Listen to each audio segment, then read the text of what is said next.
La Biblia habla de nuestra relación de pacto con Dios a través del Mesías como un matrimonio.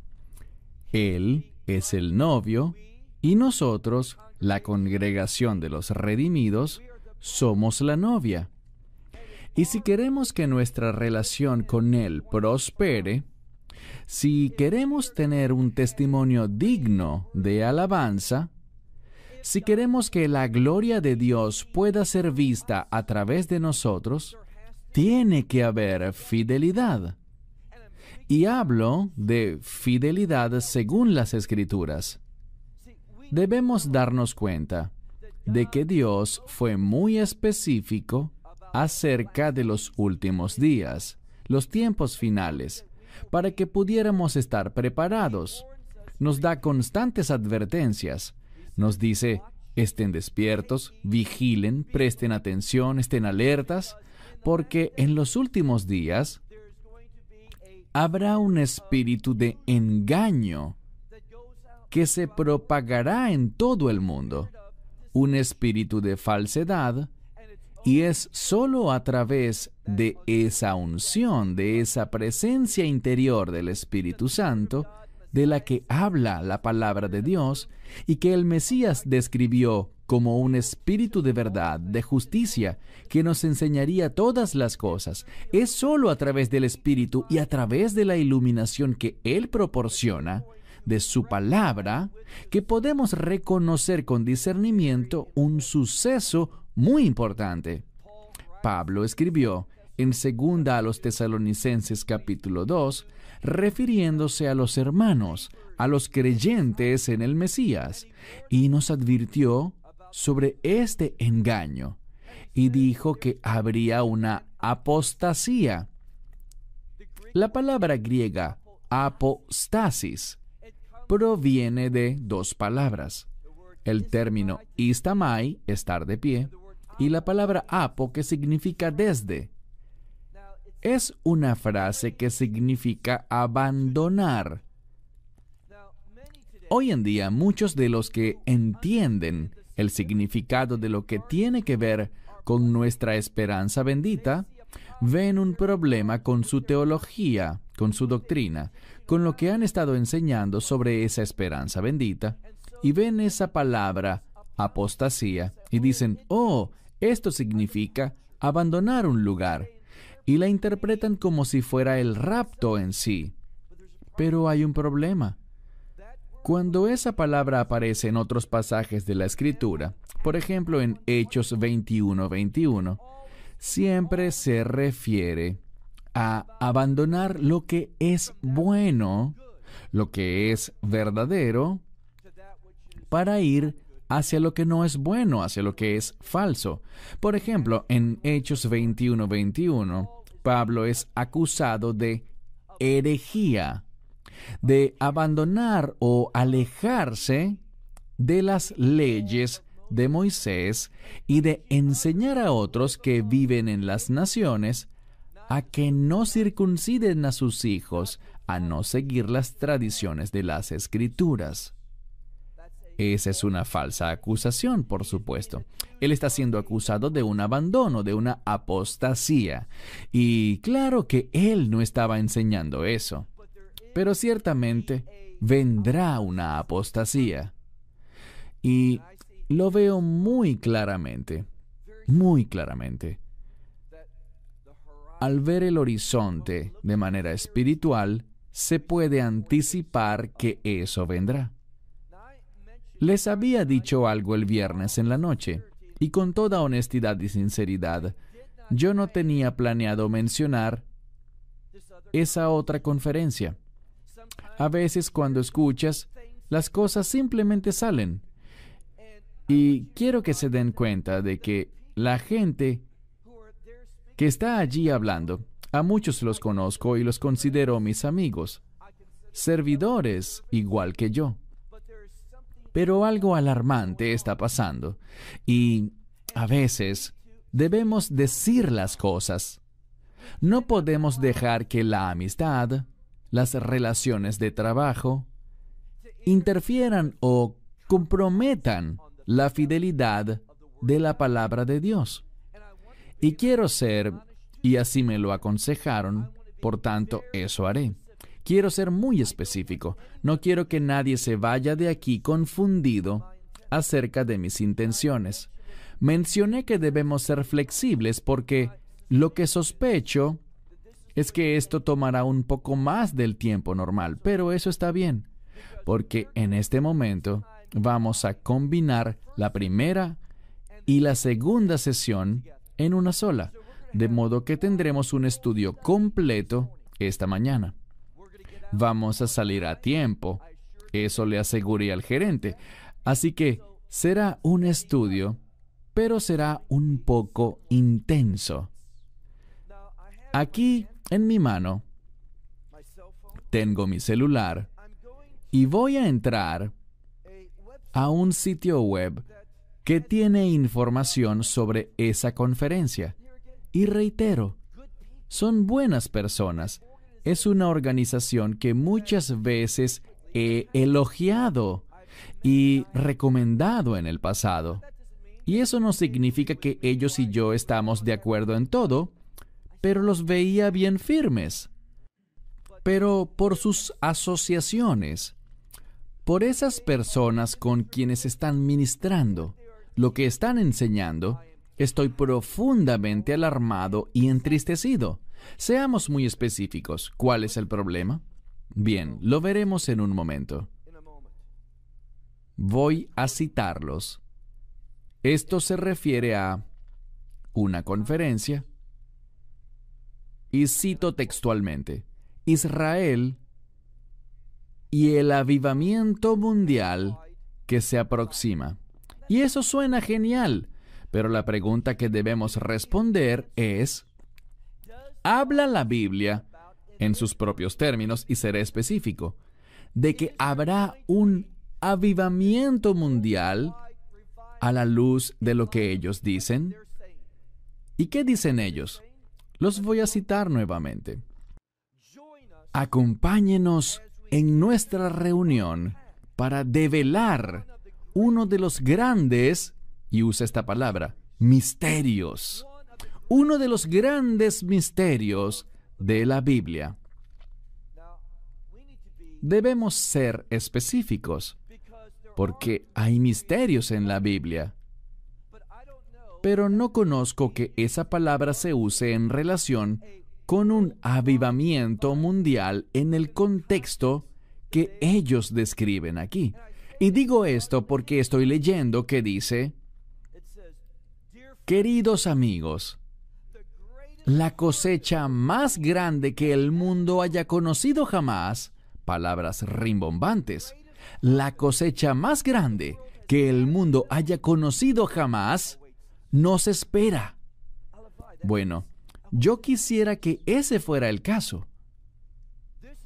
Esto no es solo una ilusión, sino que leo que dice, esto es una profecía bíblica.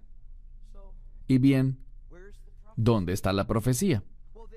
Bueno, ellos mencionan una escritura, pues la Biblia dice en Romanos capítulo 11, un capítulo muy significativo, la Biblia dice en Romanos capítulo 11, verso 12, esta es la profecía, que cuando el pueblo judío acepte el Evangelio, eso llevará a un avivamiento que opacará al libro de Hechos.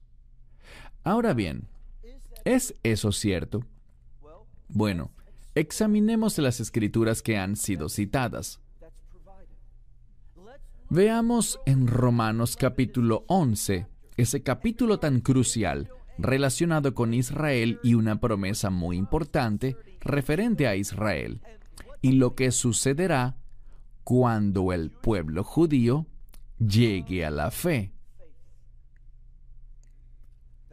Bien, leeremos Romanos capítulo 11 y quisiera empezar por hacer un pequeño preámbulo con el versículo anterior. Romanos capítulo 11, verso 11. Voy a traducir esto de una manera muy literal. No creo que la traducción aquí sea un problema. Está bastante claro. Mis palabras pueden ser un poco distintas, pero el significado estará en concordancia con lo que ustedes tienen. Versículo 11. Por lo tanto, yo digo, ¿han tropezado ellos? Y el contexto se refiere a Israel, al pueblo judío. ¿Han tropezado ellos? ¿A qué se refiere él? Al rechazo del Evangelio, al plan del Mesías. Pablo escribió aquí, a ustedes les digo, ellos han tropezado a fin de que cayeran, es decir, es cierto, es teológicamente correcto creer que ese rechazo de Yeshua, ese tropiezo con el Evangelio, llevará finalmente a su caída, es decir, a que ellos sean finalmente, eternamente rechazados. Eso fue todo. Dios reemplazará a Israel por la iglesia y las promesas del pacto de Dios, sus palabras proféticas, ya no son relevantes. Y sabemos la respuesta a eso. Pablo lo dijo muy claramente. Él dijo una palabra, una frase que normalmente está bien traducida en la Biblia. Dios no lo quiera. Literalmente, eso nunca pasará. Es lo que dice en griego. Y todos estamos de acuerdo. Este grupo también está de acuerdo con eso. No hay controversia en absoluto. Pero luego, Pablo escribió, pero su transgresión, y de nuevo, es la transgresión, el gran rechazo que hace Israel del Evangelio. Dice, pero su transgresión, ese rechazo, escribió Pablo, es la salvación de las naciones. Esas son buenas noticias, porque por este rechazo, bueno, de no haber sido así, grandes cosas se habrían logrado, pero Dios siempre es fiel. Vean, esto es lo que debemos entender. Dios, como soberano, escogió a Israel para usarlos y que fueran ellos una bendición para las naciones. Eso no es revocable. Pablo dice eso en otra parte. Así que, si ellos lo aceptan, será una gran bendición, y si lo rechazan, Dios igual los usará para que sean una bendición, pero esta es la clave. Ellos no hallarán bendición en eso. Ellos no. Así son las cosas. Dios dice, los usaré para un propósito. Si lo aceptan, ustedes también serán bendecidos. También tendrán la recompensa de la fidelidad. Pero si no es así, Dios igual es libre de lograr su propósito, pero por su rebeldía, por su transgresión, no experimentarán el bien que Dios buscaba darles. Y vemos, por desgracia, y todos estamos apesadumbrados por eso, que cada judío, cada gentil, Dios no hace acepción de personas, ¿cierto? Dice que está establecido para los hombres que mueran una sola vez y luego de esto el juicio. No hay segundas oportunidades. Así que eso nos hace sentir pesar por los judíos y gentiles que han muerto sin el Evangelio, ¿correcto? Pero hay buenas noticias. Él dijo, sigamos leyendo el verso 11, la salvación es para las naciones. Y debe haber un propósito detrás de eso, para que fuesen provocados. ¿A qué se refiere Pablo? Cuando Israel vea las bendiciones, la provisión de Dios, la fidelidad de Dios para con las naciones, ellos serán provocados. Esa es la intención. Por desgracia, las naciones, la iglesia, no han hecho un buen trabajo para provocar a Israel. Veamos ahora el verso que ellos citaron, el verso 12. Esa es la profecía. Y aquí se lee, en el verso 12, y si su transgresión, de nuevo usa la misma palabra, si su transgresión, si ese rechazo del Evangelio es la riqueza del mundo, ¿qué significa eso? Que a través de esto, igual Dios, quien es fiel siempre, Dios ha llevado una salvación abundante a las naciones. A eso se refiere. Es una riqueza para el mundo. Y su tropiezo, Ahora usa otra palabra. La falla de ellos sería una mejor traducción. Y la falla de ellos, ¿qué es eso? Aquí usa esa misma palabra, la riqueza de los gentiles. Así que eso bendice al mundo y bendice a las naciones. Este rechazo, este tropiezo, esta falla. Y luego sigue y dice, si ese es el caso, si el pueblo judío lo rechaza, y este es el resultado que es bueno, él dice, ¿cuánto más será la abundancia de ellos? Debemos esperar algo. En lo que todos estamos de acuerdo es que cuando el Mesías, y lo que dicen las Escrituras sobre esa recepción del Mesías por parte de Israel, de lo que Pablo está hablando, y se los mostraré dentro del contexto a medida que avancemos. Una vez que Israel acepte al Mesías, se obtendrá un gran resultado de eso. Todos estamos de acuerdo en ese punto. Pero ¿qué pasa? Lo que ellos dicen es que proféticamente este pasaje nos dice que habrá un avivamiento mundial como resultado de que Israel acepte al Mesías. Yo no veo eso en ninguna parte de las Escrituras. Y yo estoy muy consciente de lo que dice el libro de Hechos, capítulo 3, donde se habla de los días del refrigerio. Esto es en el libro de Hechos, capítulo 3, versos 19 y 20. Pero si miramos bien, este tiempo de refrigerio viene antes del Mesías. Si ven en el contexto y leen los versículos 19 y 20, eso prepara al mundo para el Mesías. No su segunda venida, sino para la esperanza bendita. Y bueno, si revisan todos los comentarios sobre esto, verán que no hay desacuerdo en que ese tiempo de refrigerio es antes de la esperanza bendita, del rapto, es antes de la ira de Dios.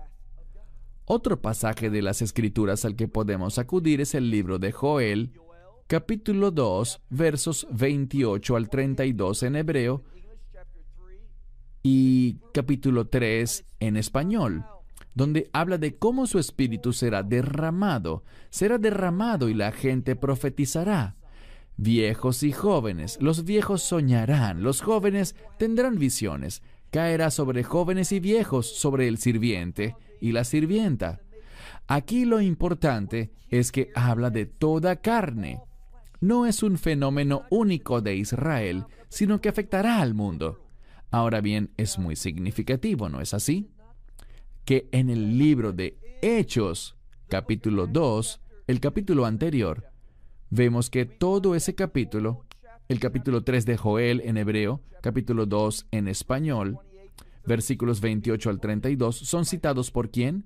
Por Pedro, en su explicación de lo que empezó el día de Pentecostés. Estamos en este tiempo único que va desde Pentecostés hasta el final de esta era que va a terminar.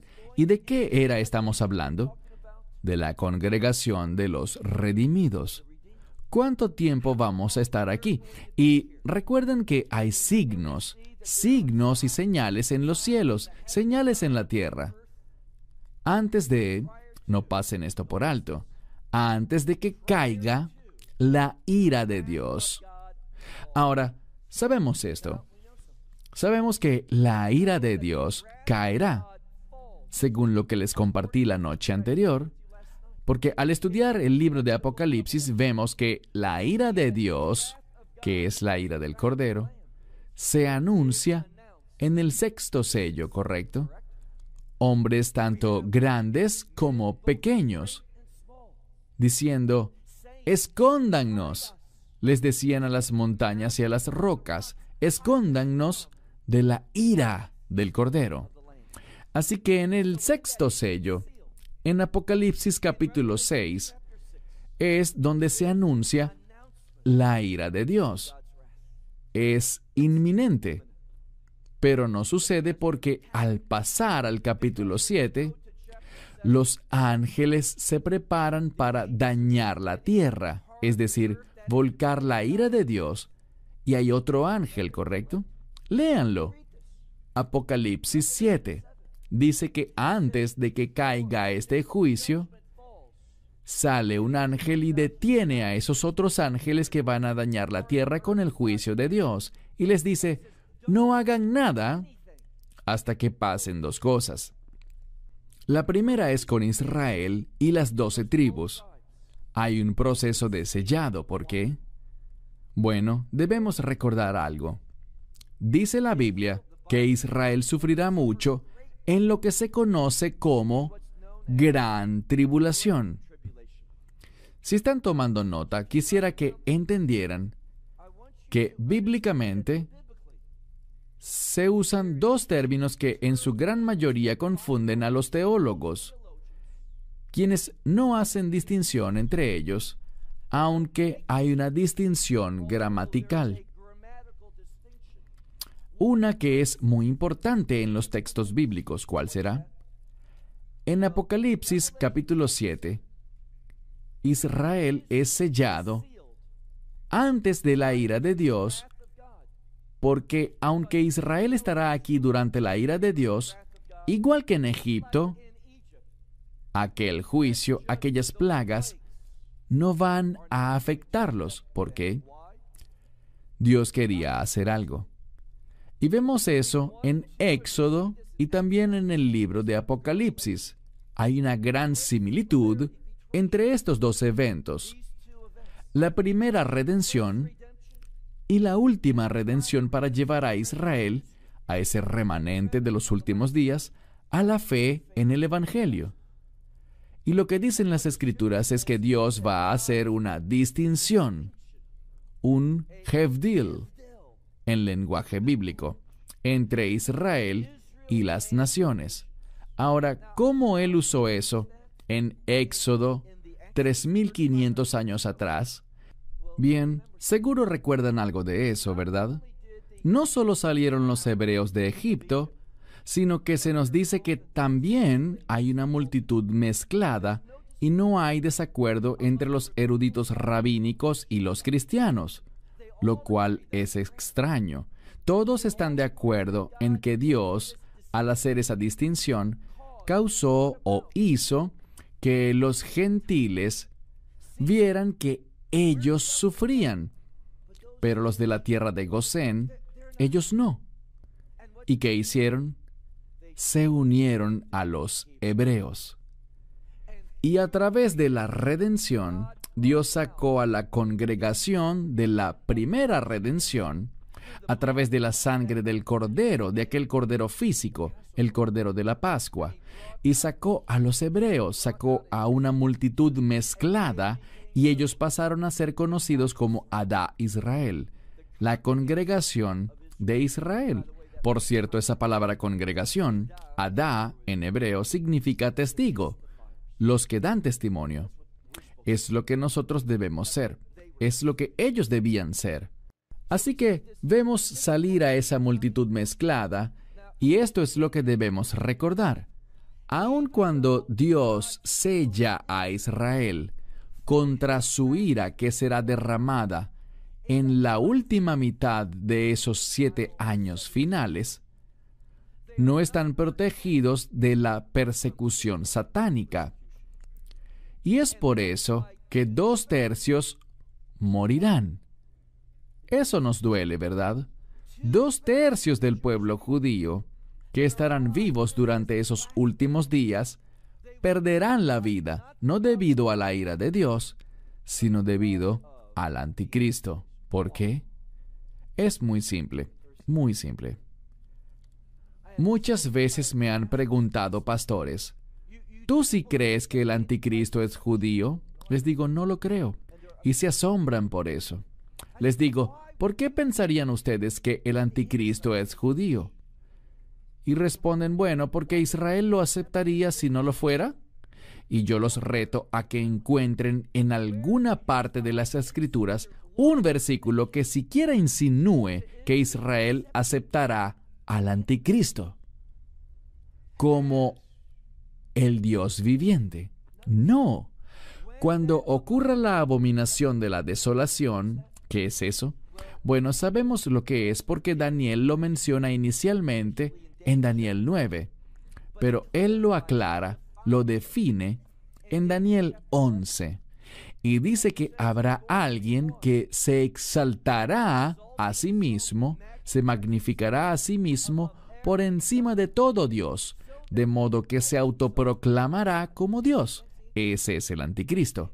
Y luego el apóstol Pablo toma ese pasaje de Daniel 11 y lo usa en la segunda a los Tesalonicenses capítulo 2. Lean cuando puedan los versos 3 y 4. Segunda a Tesalonicenses 2, versículos 3 y 4, donde Pablo lo cita y dice que habrá alguien, y en esto no hay desacuerdo, que será hijo de perdición, o sea, de la destrucción, el hombre sin ley, es decir, los que están en contra de la verdad de la Torá. Ese es el anticristo.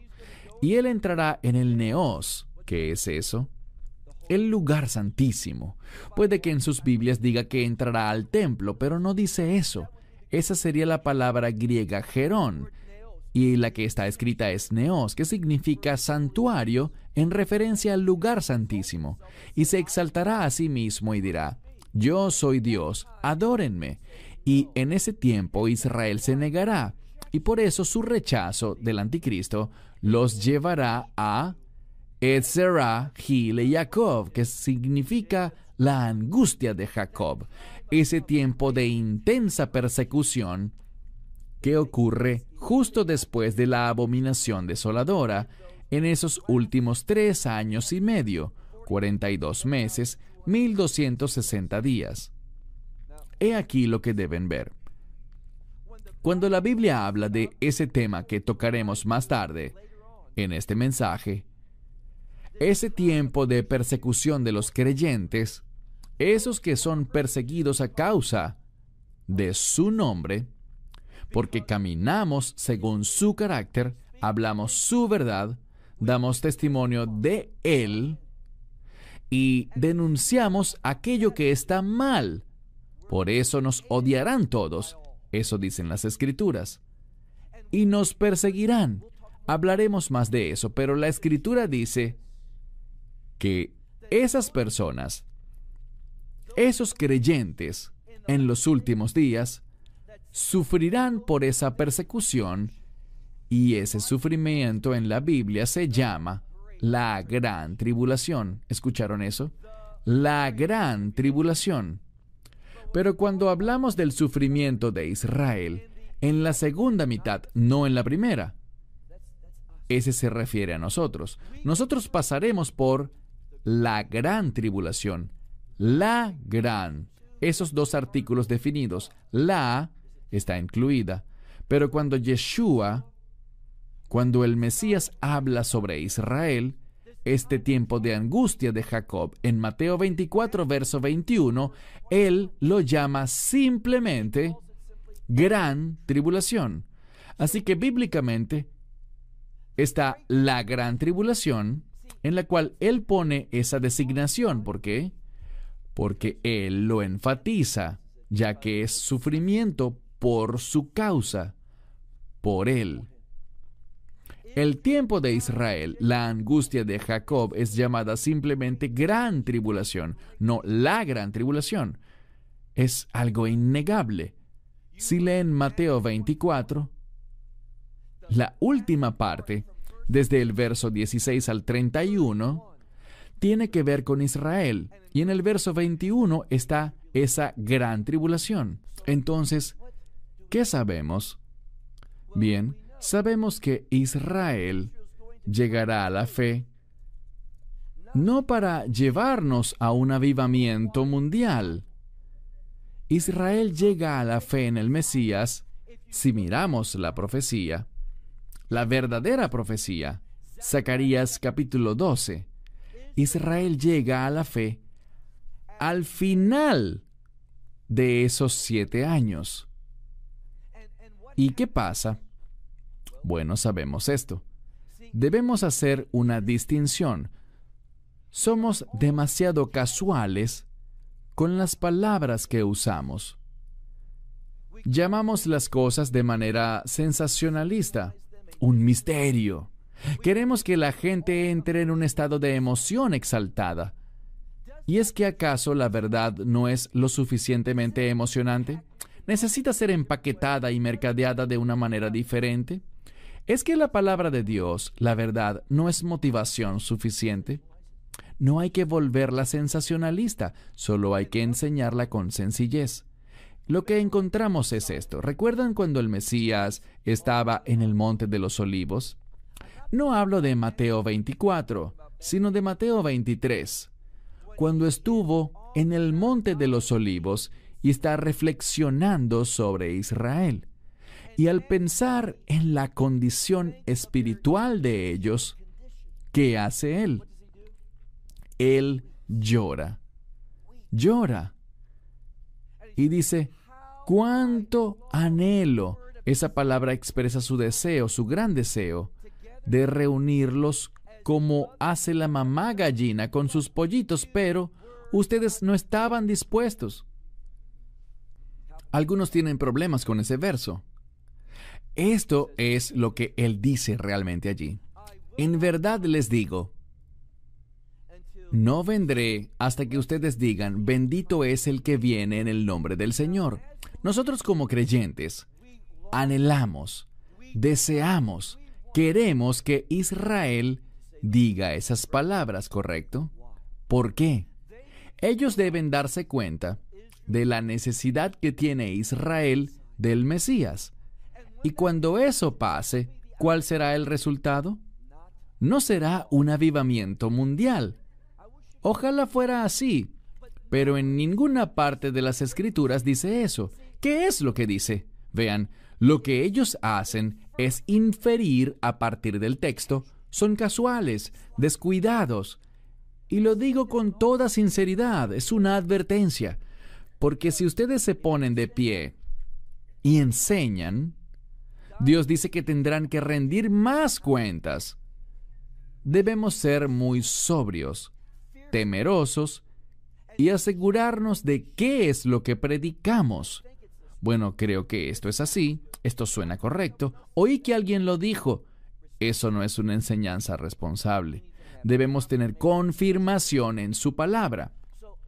Yo no conozco ningún verso y estoy dispuesto, si me equivoco, a hacer un video y me pararé y diré que estaba equivocado. Y ojalá lo esté. Yo quisiera ver eso, quisiera ver un avivamiento mundial. Pero, ¿qué es lo que verdaderamente dicen las Escrituras? En ellas podemos leer, bien, si el rechazo de ellos significa que todos estos gentiles lleguen a la fe, entonces lo lógico es pensar que cuando Israel llegue a la fe, eso traerá un avivamiento aún más grande. Tiene sentido, ¿no es así? Tiene sentido. El problema es que no es bíblico. Es solo que no es escritural, porque ¿qué dicen las Escrituras? Vamos al verso 15. Ese es el versículo. Aquí es donde Pablo aclara, donde nos especifica a nosotros lo que pasará cuando Israel realmente, cuando aquella realidad de los últimos días se presente, cuando los cielos se abran, Israel estará en medio de un gran sufrimiento. Cuando finalmente aclamarán, bendito el que viene en el nombre del Señor. Y los cielos se abrirán y ellos verán a ese que fue traspasado. Él vendrá a liberarlos durante esa batalla de Gog y Magog, que también es llamada Armagedón, que tiene lugar cerca del Megido, en lo que se conoce como Emet Yehoshafat, el valle del juicio del Señor. La palabra de Dios es muy específica. Veamos el versículo 15. Y esta es la razón. El trasfondo bíblico, hacer un estudio profundo. Si le preguntan a cualquier rabino ortodoxo, les daré la prueba de esto. Mencioné a Maimónides ayer, ¿correcto?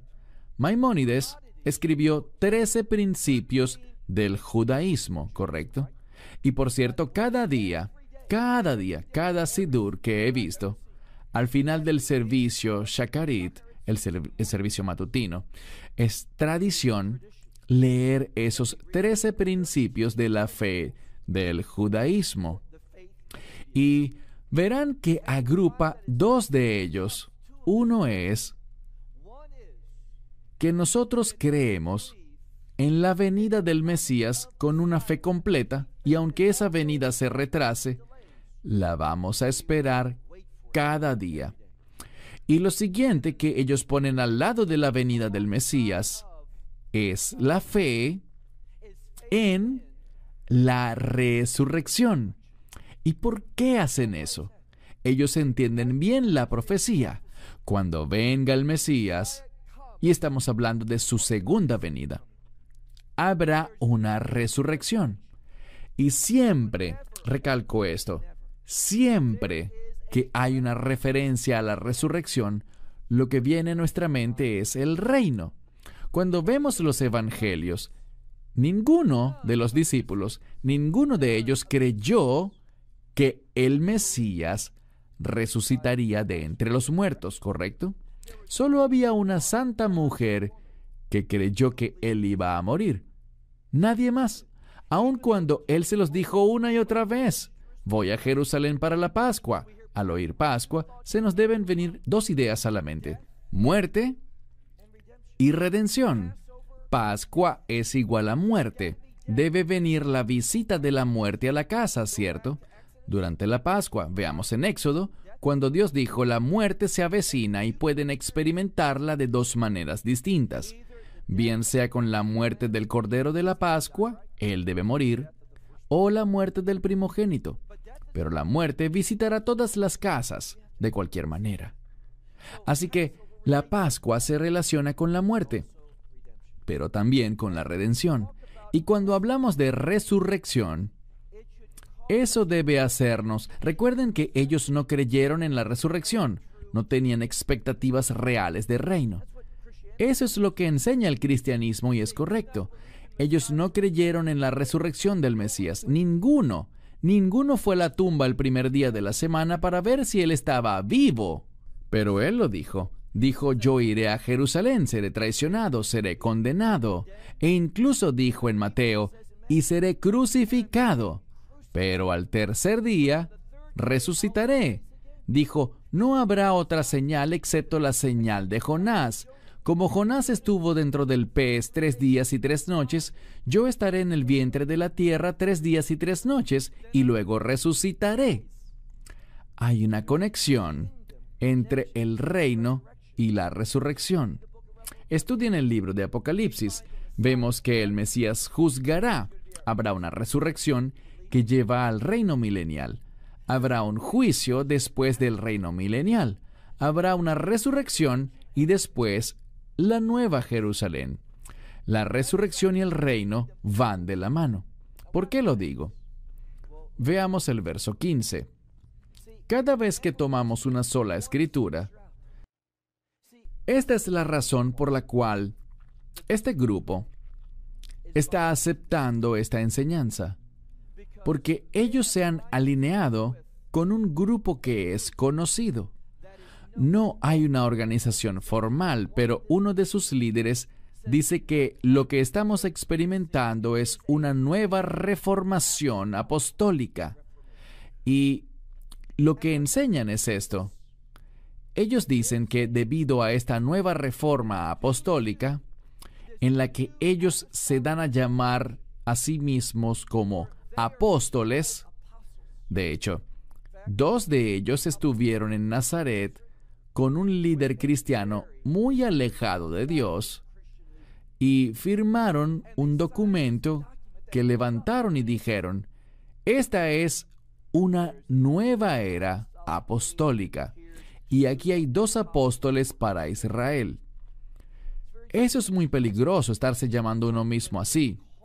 Les pregunto, ¿hay apóstoles? Seguro, hay gente que es enviada, pero no apóstoles en el sentido de aquellos 12 apóstoles. Esa conferencia en Jacksonville se celebra en Celebration Church. El pastor de allí está tratando de entrar en este movimiento. Y uno de los requisitos es ser un apóstol, haber visto al Mesías, haberlo conocido. Así que de manera muy conveniente, adivinen quién se le apareció a él hace unos meses. Jesús. Y ahora él tiene sus credenciales. Yo también soy un apóstol. Eso es muy problemático. Vean lo que dice la Escritura. Versículo 15. Esto es lo que podemos esperar cuando Israel, y eso pasará en los últimos días, al terminar esos 7 años finales. ¿Qué vendrá?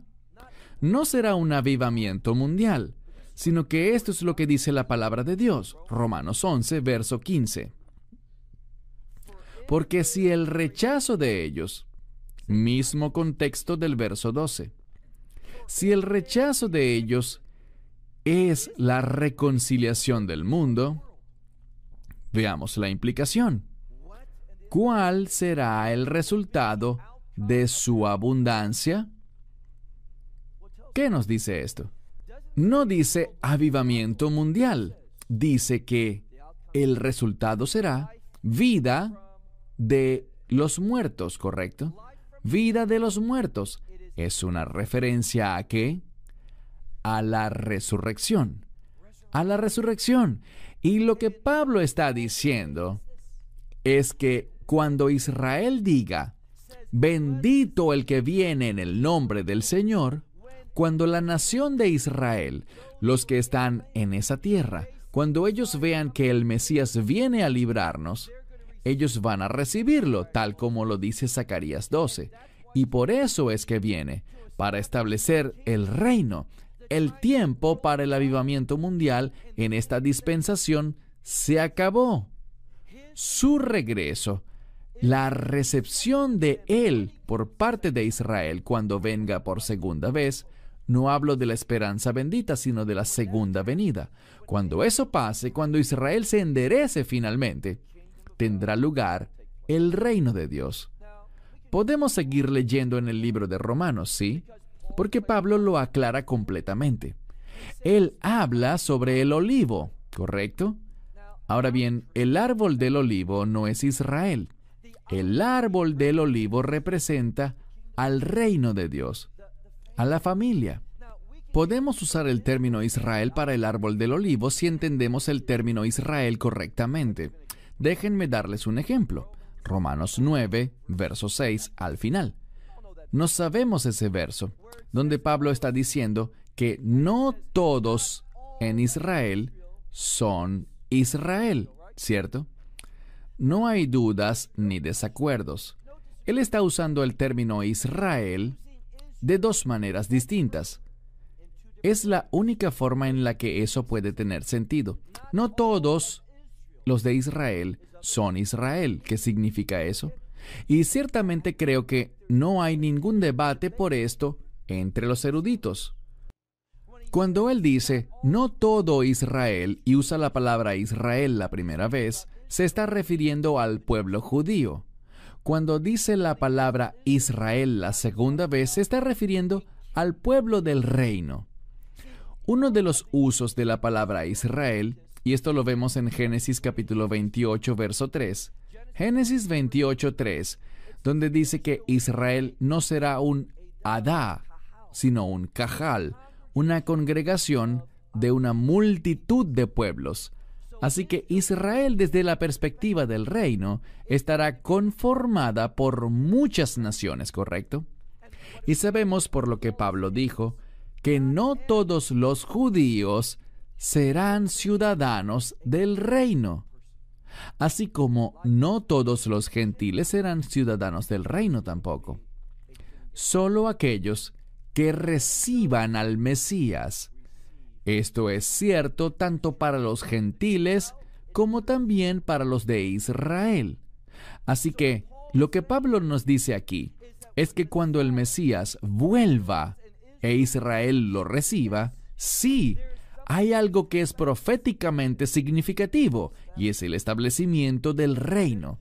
Y luego Pablo aclara más adelante, en Romanos 11, donde estamos ahora, cuando él dice que hay un árbol del olivo, y que ese árbol tiene ramas. Correcto. Hay ramas naturales, que son los judíos, y están las ramas salvajes del olivo, que son las naciones. Y Dios dice que Él puede tomar esas ramas no naturales, esas ramas salvajes, e injertarlas, y también puede hacer algo más. Esas ramas que se quebraron y se separaron de Israel, el pueblo judío, Él puede reinsertarlas al árbol. La base de este pasaje, cuando lo analizamos, habla de Israel conformado por judíos y gentiles también, una congregación de pueblos. Ese es el reino. ¿Saben? Yo amo el reino, porque está hecho de toda raza, nación, idioma, tribu. Veremos gente de todos los idiomas, de todos los colores. Si alguien es intolerante o racista, no pertenece al reino de Dios. Todos esos pueblos diferentes que son unificados, que se vuelven un solo pueblo por la sangre, como dijo Don, por el poder de la sangre del Mesías. Así que Pablo sigue hablando hasta llegar a un versículo muy importante que ha sido muy mal interpretado. Y luego todo Israel será salvo. La gente usa ese verso de manera incorrecta. La frase todo Israel será salvo solo tiene que ver parcialmente con el pueblo judío, solo una parte. Para ver lo que Pablo dijo aquí, hay que leer el contexto. No es difícil, solo se necesita leerlo lentamente, anotar las cosas, investigar términos y definiciones. La palabra de Dios es muy consistente. Cuando entiendes bien un pasaje, eso te prepara para el siguiente, que a su vez te prepara para el que le sigue a ese. Y al ir creciendo en la palabra de Dios, ellas no están ocultas, no son un misterio, son sorprendentemente claras y específicas.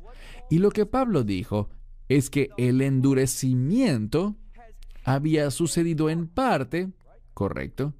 Siempre ha habido judíos en el reino, creyentes en distintas épocas. De hecho, si leen el libro de Hechos, Hechos 15 habla de una gran convención en Jerusalén para ver si se les permitía a los gentiles entrar a la congregación de los redimidos.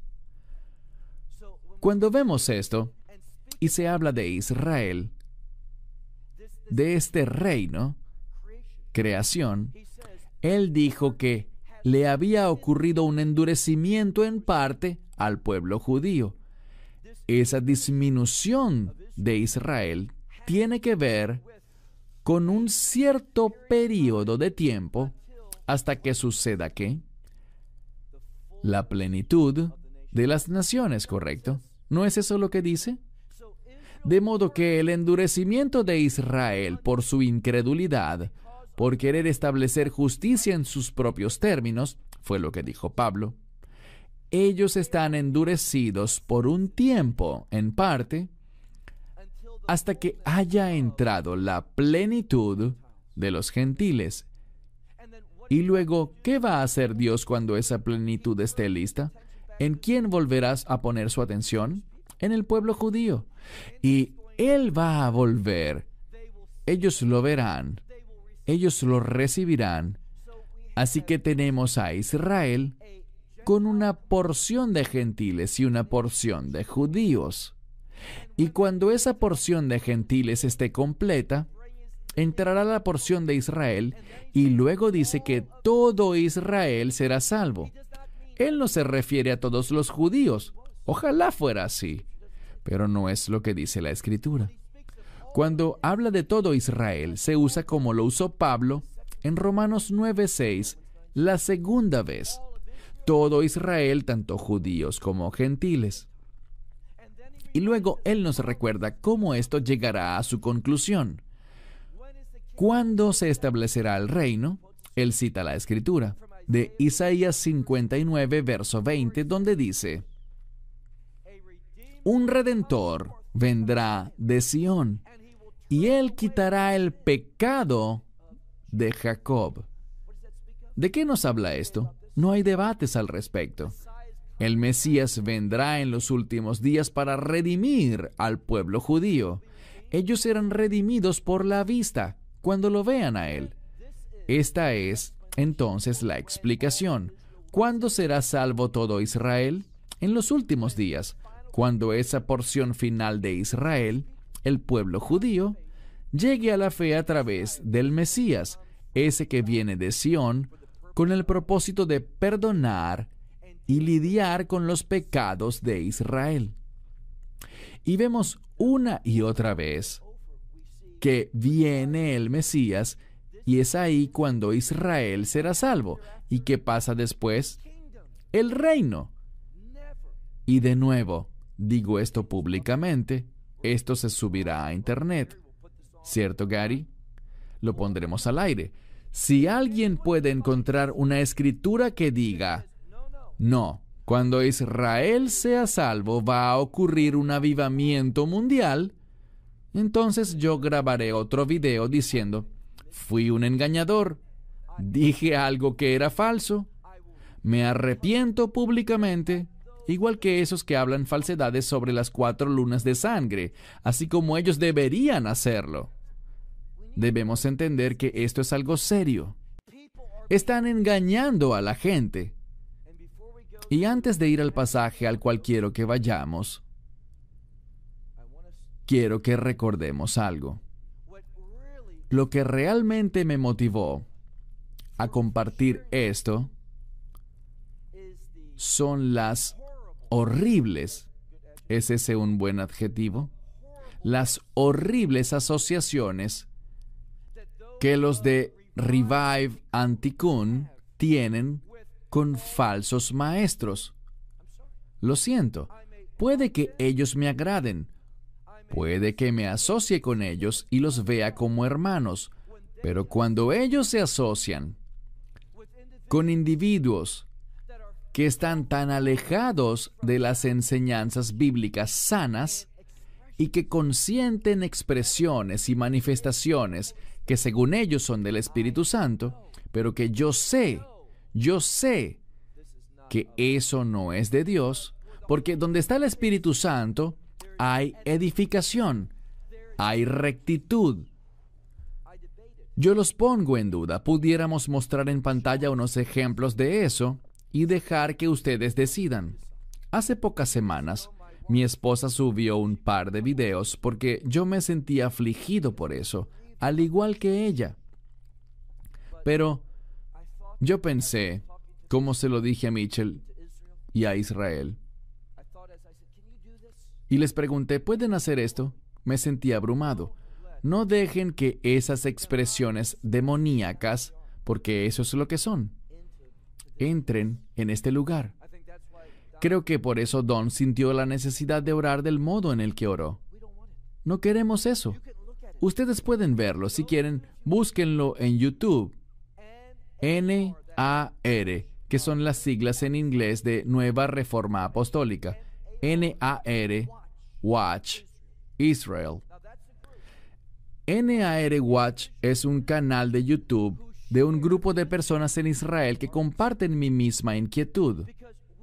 Ambos queremos ver que la gente de Israel y la de todo el mundo llegue a la fe. Y estamos muy convencidos internamente de que esas asociaciones y las manifestaciones que según estos grupos son de fuego divino, agua que cae del cielo, estamos totalmente convencidos de que eso es satánico. Eso es demoníaco. Y no debemos asociarnos con esos grupos que enseñan y practican esta clase de falsedades. Donde está el Espíritu Santo, hay edificación. Tomen sus Biblias y busquemos el libro de Lucas. Lucas capítulo 21. Haremos esto rápidamente para recordar. Tenemos 2 reportes y quiero dejar un tiempo prudencial para esas personas. Pero sí quiero que miremos uno de estos pasajes brevemente. Lucas 21, iniciando con el versículo 12. Verán, esta escritura es similar, pero algo distinta, a Mateo 24. Y al verla, nos damos cuenta de que tiene un orden distinto, porque lo que sabemos es lo siguiente. Cuando leemos Mateo 24, dice que habrán guerras y rumores de guerras, conflictos étnicos, nación contra nación, terremotos, hambrunas, pestes, todo tipo de inestabilidad. Y dice que luego perseguirán a los creyentes, en ese orden. Pero noten lo que dice aquí. Se habla de estas cosas que acabo de mencionar: guerras, rumores de guerras, terremotos, pestes. Y luego dice en el verso 12, pero antes de todas estas cosas, hay que tener cuidado porque la palabra griega pro normalmente significa antes, en un sentido cronológico.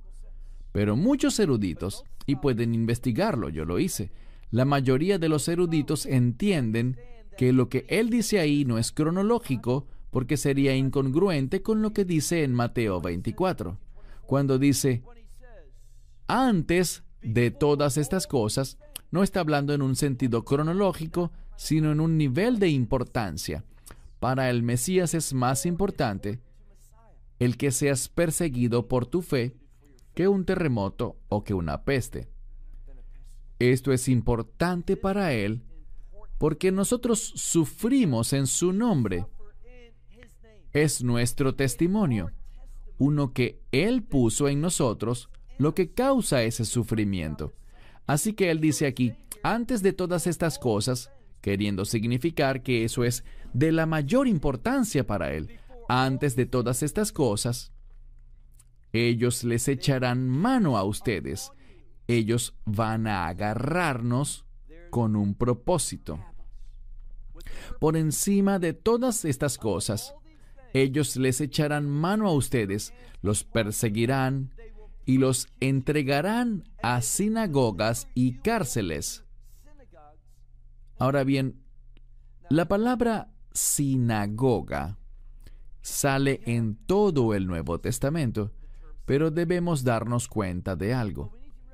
Si le preguntan a un historiador en Israel, uno religioso, ¿dónde estaba la primera sinagoga? Solemos pensar que una sinagoga es una casa de adoración judía, ¿correcto? Pero el término sinagoga no es hebreo, es griego. Sin-agoge, y significa lugar de reunión. Y hay una discusión sobre cuál fue la primera sinagoga de todas. Si fue Masada o Gemela. Y eso fue mucho después del tiempo de Yeshua. ¿Y cómo puede ser esto? Bueno, es muy simple. Están hablando de las sinagogas como nosotros las entendemos, como un lugar dedicado a la casa de Israel, la casa de Judá, donde se reúne el pueblo judío a rendir adoración, con el propósito de leer la palabra de Dios, orar. Pero al ver el Nuevo Testamento, cuando dicen sinagoga, se refieren a un lugar de reunión como un centro comunitario. Y una de las cosas que se hacían en las sinagogas eran juicios. Así que no piensen que hablaban de una casa religiosa judía de adoración. Él está usando el término de la forma en la que se usaba en casi todo el Nuevo Testamento, como un lugar de reunión. ¿Y por qué se le asocia también con un aspecto religioso? Porque en Shabbat y los lunes y jueves usaban ese sitio para leer la Torá. Pero tenía muchos otros usos. Era un lugar para usos múltiples. Así que cuando aquí dice que los entregarán a sinagogas, se refiere a que los llevarán a juicio, a ser examinados por los líderes de la comunidad. ¿Y qué pasará? Bien, seremos condenados y nos pondrán ¿en dónde? En cárceles.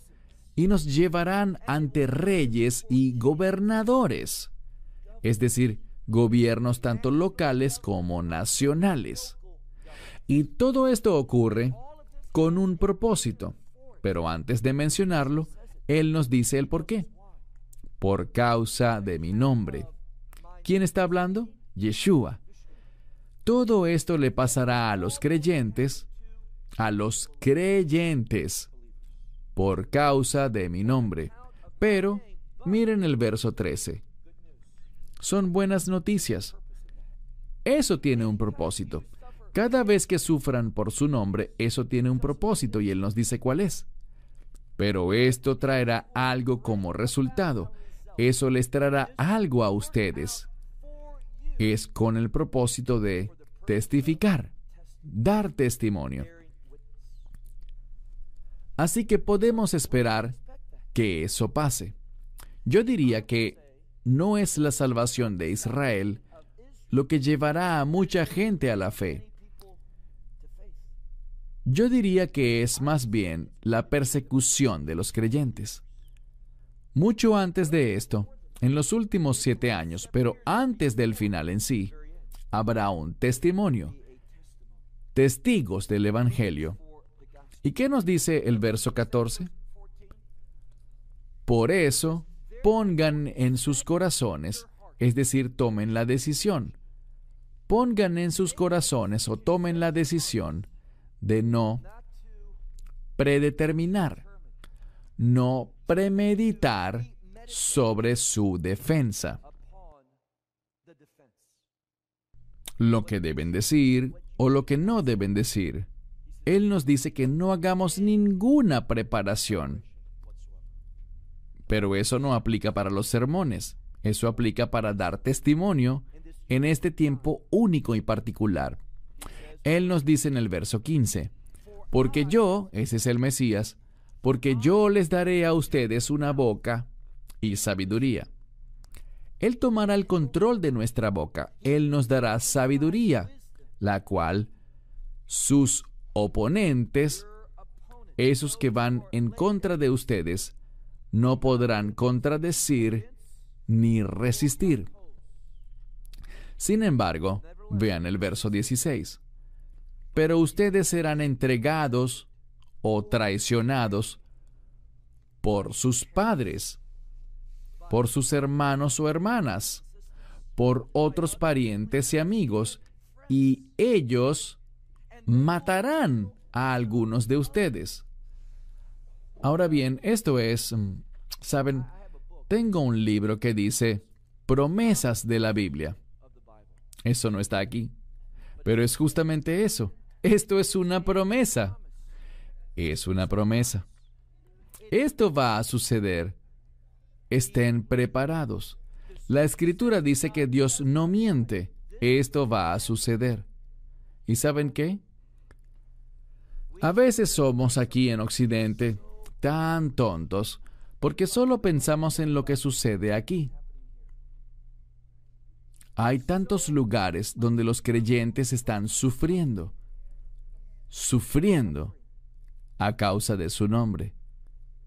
Y lo que nos dice la Escritura es que ese sufrimiento, esa persecución que está empeorando y se pondrá peor, está sucediendo en otros lugares y va a suceder también aquí. Estén preparados para eso.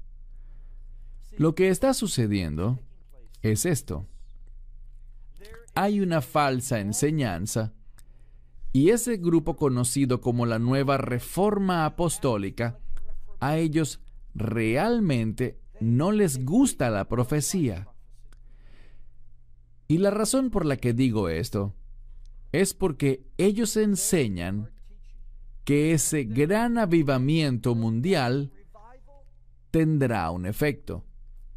Le dará a la iglesia, y estoy hablando en su lenguaje, le dará a la iglesia autoridad sobre los medios, sobre la educación, sobre los gobiernos, sobre las artes, sobre toda la sociedad, que ese avivamiento mundial será un triunfo de tal magnitud que tendremos todo listo y luego el Mesías vendrá.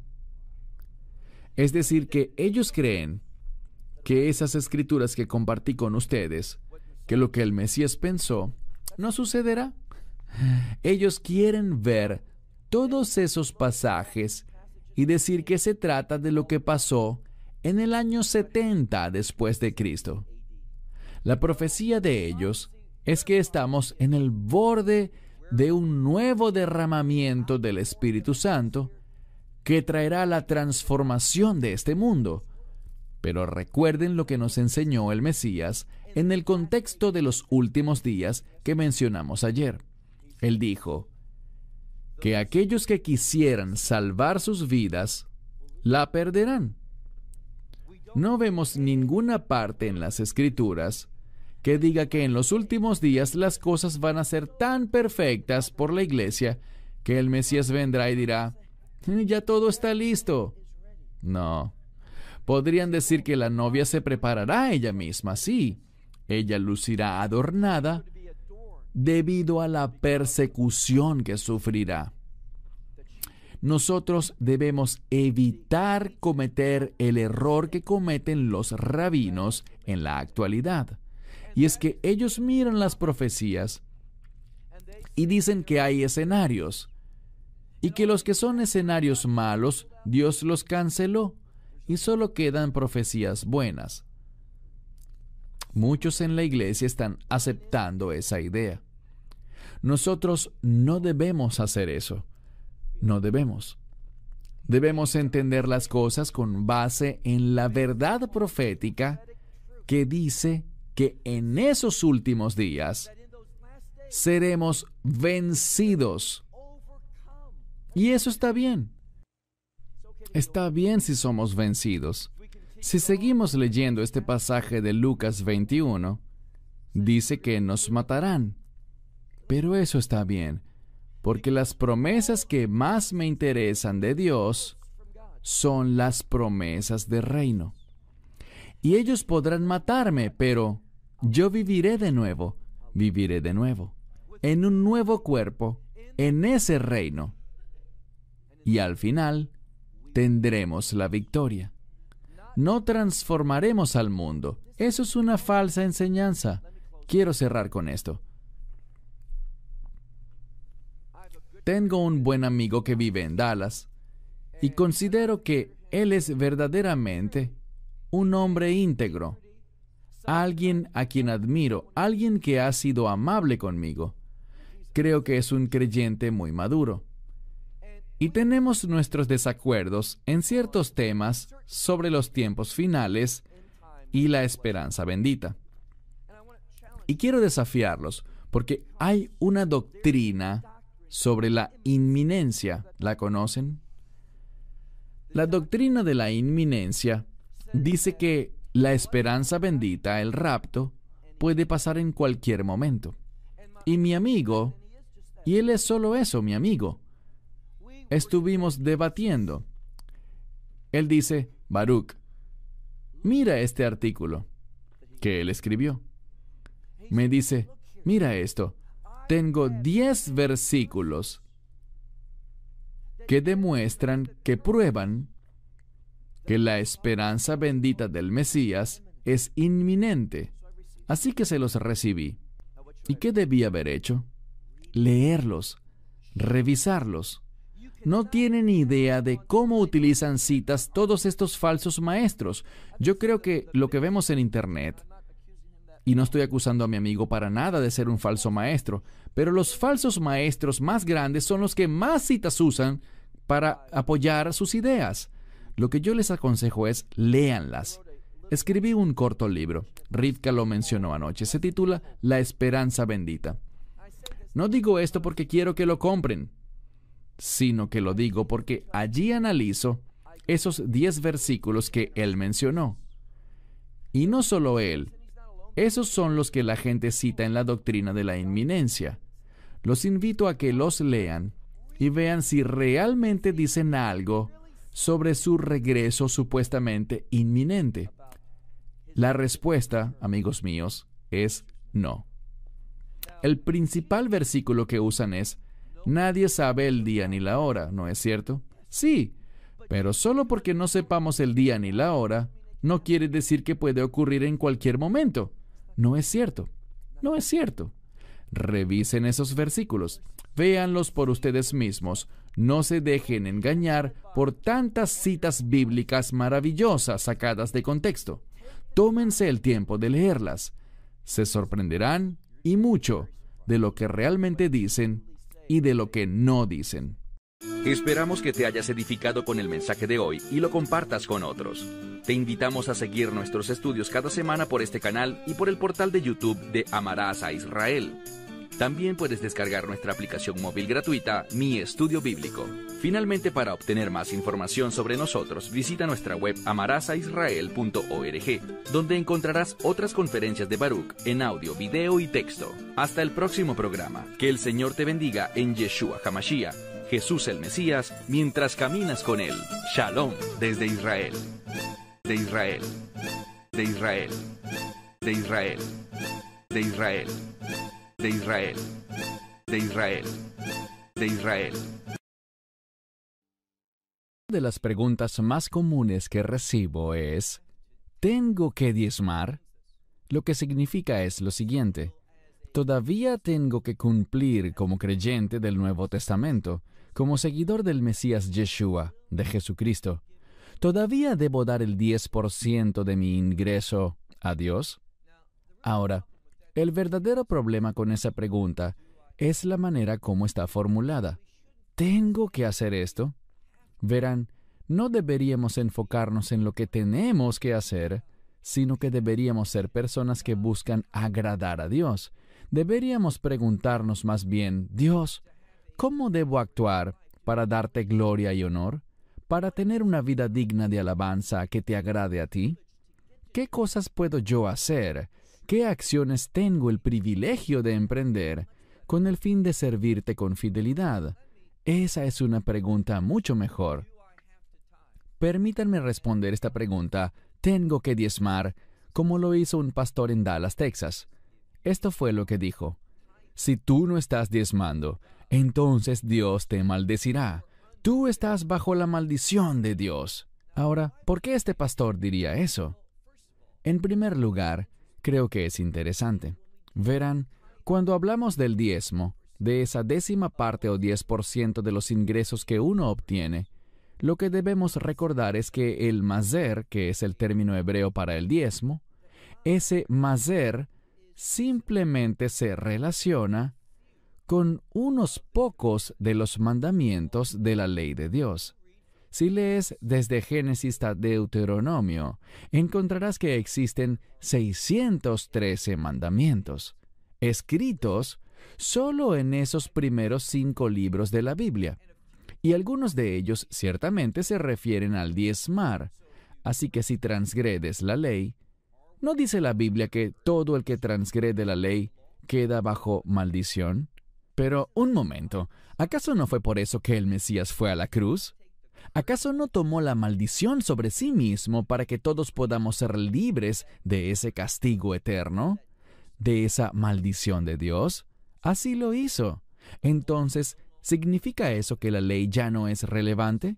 ¿Que ya no tiene importancia? Esa no es la conclusión correcta. Sé que hay otros pastores, como por ejemplo uno en Atlanta, Georgia, que cree justo eso. Su deseo es desenganchar el Antiguo Testamento del Nuevo Testamento para que el Antiguo Testamento simplemente desaparezca. Él no lo ve como una parte necesaria de nuestro caminar con Dios. Pero hablemos un momento sobre caminar con Dios. Uno de mis versículos favoritos es Romanos 8, verso 4, y es muy relevante para el tema de hoy. Dice así: no caminamos conforme a la carne, sino conforme al Espíritu. Estar en el Espíritu tiene que ver con la fe. Cuando tienes fe en Dios, aceptas el Evangelio, recibes el Evangelio e invitas al Mesías para ser el Salvador de tu vida, tu Señor. Tú recibes lo que Él hizo sobre la cruz, que murió, derramó su sangre, pero se levantó de entre los muertos al tercer día. Tú lo invitas, recibes su pago por tu pecado y lo invitas a tu vida. ¿Y quién viene a ti? El Espíritu del Mesías, el Espíritu Santo. Y cuando caminamos por fe, es decir, cuando caminamos en el Espíritu y no en la carne, ¿qué dice Pablo en Romanos 8:4? Cumplimos la justicia de la ley. Así que una buena pregunta sería esta: ¿cómo puedo cumplir la justicia de la ley? Volvamos a este sujeto de Dallas que dijo, si no estás diezmando, entonces Dios te maldecirá. Verás, el problema es este. Él solo está enfocando uno de los mandamientos. Pero como te dije, en la Torá vemos 613 mandamientos. Supongo que él lo que quiere decir es que, desde su punto de vista, la Torá todavía es obligatoria para toda la humanidad. Pero el problema es el siguiente. Él no habla sobre muchos de los otros mandamientos. Por ejemplo, el Shabbat. Cumplir con el Shabbat. Él no enseña eso. Él no enseña sobre cómo la Torá dice que está prohibido hacerse un tatuaje. Él no enseña que si alguien se hace un tatuaje está bajo la maldición de Dios. ¿Se fijan? Hay un montón de mandamientos de los que este pastor nunca habla. Pero cuando se trata de diezmar, si no das tus diezmos para esta iglesia, quedas bajo maldición. Esto es lo que debemos entender. Recuerden ese verso de la Escritura, Romanos 8:4. Como creyentes, nosotros tenemos al Espíritu Santo. Él es el consejero. Él es el admirable consejero. La Biblia dice que Él te guiará a toda verdad. Él es el Espíritu de justicia. Así que a través de Él, sujetándote a su liderazgo, a su dirección e instrucción, pues Él es un maestro, cuando nos sometemos a Él, como dice Pablo, vamos a vivir, caminar y comportarnos viviendo en el Espíritu. Vamos a cumplir la justicia de la ley. Permítanme compartirles otra escritura. Y esto es fundamental, pues es lo que necesitas saber. Resulta muy problemática esta metodología que este pastor de Dallas utiliza, porque él te dirá, diezmar es un requisito, es parte de los mandamientos de Dios, debes cumplir con eso. Pero como dije, él ignora todo lo demás. ¿Cuál es la metodología hermenéutica? ¿Qué metodología para interpretar la Escritura estás empleando que te permite decir que si violas este mandamiento quedas bajo maldición, pero si violas todos los demás, aparentemente no? Hay demasiada inconsistencia allí. Argumentos en conflicto, unos con otros, cuando manejas las Escrituras de la manera que él lo hace. Pero esta es la forma correcta para manejar las Escrituras y los mandamientos como creyentes. Yo quiero caminar en la justicia de la ley. La justicia de la ley, esa justicia expresa la rectitud de Dios. Y, por lo tanto, quiero tener esa clase de testimonio. Quiero agradar a Dios. Por tanto, entiendo algo. Dios me ha dado su palabra, este libro que está lleno de mandamientos, toda clase de mandamientos.